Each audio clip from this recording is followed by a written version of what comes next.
দৃশ্যটি সুন্দরবনের বিরল প্রজাতির ঈগল পাখির বাচ্চা। এই পাখিগুলো এখন আর লোকালয়ে দেখা যায় না বললেই চলে। বিশাল এক শিরীষ গাছের উঁচু ডালে বাসা বেঁধে ফুটফুটে একটি বাচ্চার জন্ম দিয়েছে ঈগল দম্পতি।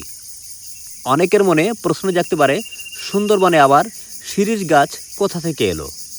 সুন্দরবনে বন বিভাগের অফিস এরিয়াতে শিরীষ গাছসহ নানা প্রজাতির অসংখ্য গাছ লাগিয়ে থাকে বন বিভাগ।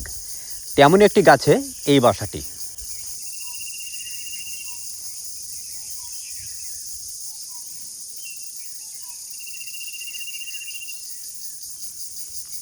বাসার খুব কাছাকাছি চলে এসেছে পুরুষ ঈগলটি, আর তাকে বাসার উপর দাঁড়ানোর জায়গা করে দিতেই তড়িঘড়ি শুরু করেছে নারী ঈগলটি।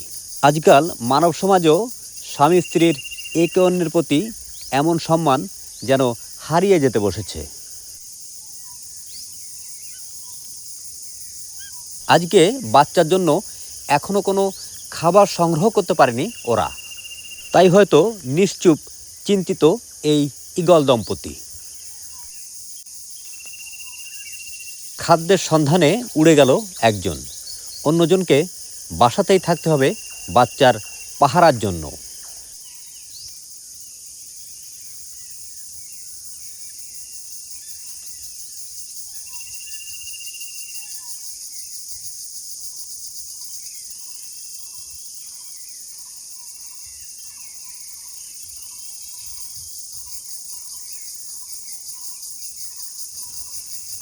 একটা কোনো বিপদের আশঙ্কা করছে অভিভাবক ঈগলটি, তাই তো সতর্ক দৃষ্টিতে দেখে নিচ্ছে বিপদের কোনো আনাগোনা আছে কিনা।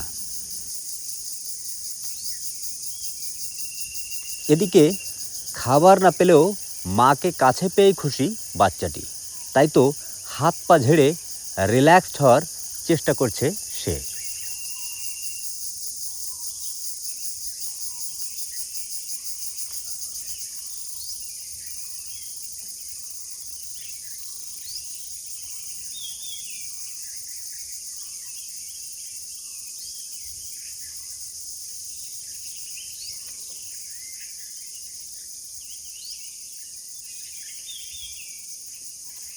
আর হয়তো 8 থেকে 10 দিনের মধ্যে উড়তে শিখে যাবে বাচ্চাটি, শিখে যাবে নিজেই নিজের খাবার সংগ্রহ করতে।